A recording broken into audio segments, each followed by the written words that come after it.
Bevilacqua just called. This guy Caputo's here with another officer. He's outside around back. Hello. In this recap of Tulsa King Season 2, Episode 3, we dive into the intense dynamics between Dwight and Goodie. As tensions rise, it seems like betrayal is in the air, but will Goodie really turn on Dwight?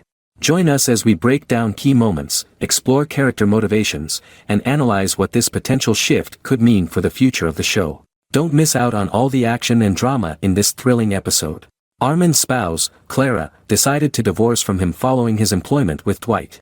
Clara was adamant that she didn't want this man around her kids. She had advised him to sever all connections with people like Manfredi, but Armand disregarded her advice. Clara had made the difficult decision to dissolve their marriage because she could no longer live in constant terror. Clara's attorney, therefore, thought it would be preferable for both parties to negotiate conditions and come to an out-of-court settlement rather than filing for divorce in court. Not only was he unable to see his children unsupervised, but he was also required to pay his wife an enormous amount. Everything in Armand's life has become boring and tiresome. He wasn't earning any more money, and in the most recent episode of Season 2, we witnessed his inability to make Dwight's payment on schedule. Armand made the mistake of approaching Cal and requesting assistance. I use the word blunder because going to California for help could break Dwight's confidence, potentially leading to dire consequences. Nevertheless, Armand got there, and Cal gave him money right away to settle his debts. The speed with which Cal consented to assist Armand took him by surprise, but the man was a fox and knew precisely what he was doing. He was aware that he could maintain control if he could purchase the allegiance of Dwight's gang members. It would be intriguing to see how long Armand could keep his agreement a secret from Dwight.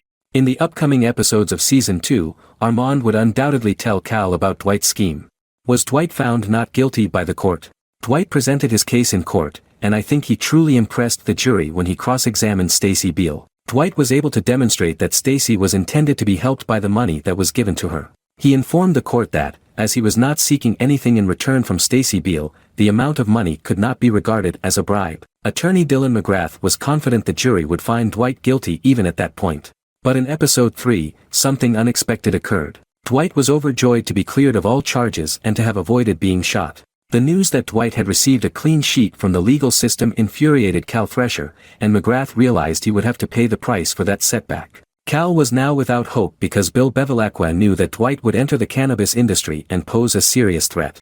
I think Cal made a grave mistake when he treated Dwight disrespectfully when all that man wanted was to collaborate peacefully. Cal believed he could intimidate Dwight and get what he wanted with Monopoly. He underestimated Dwight Manfredi, in my opinion, and he will soon have to pay a heavy price for his actions. What transpired between Dwight and Bill? When Bill first met Dwight, he was clear that he wanted a piece of the company that Dwight was managing. Bill wanted to co-own Dwight's club because he loved it so much. However, Dwight was not in the mood to compromise. He told Bill straight out that he wasn't prepared to do business with him. He told him straight out that Bill didn't give a damn about Tulsa before he arrived. Dwight put a lot of effort into developing a source of income for himself. With money flowing from Chicky to Bill, everyone was vying for a share.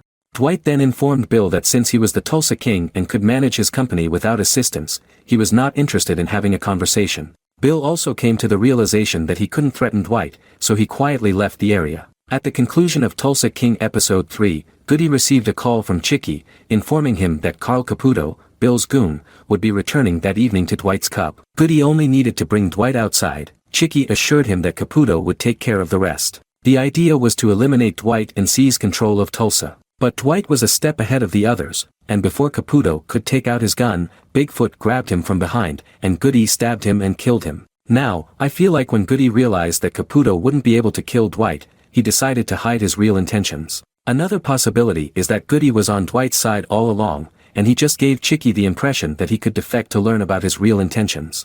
But if that's not the case and Goodie actually wanted Dwight dead, then I believe that he was walking on thin ice, and things could turn out to be disastrous for him. It would be interesting to see what happens in the subsequent episodes of Season 2, as well as how long it takes Dwight to realize Armand and Goodie's true intentions.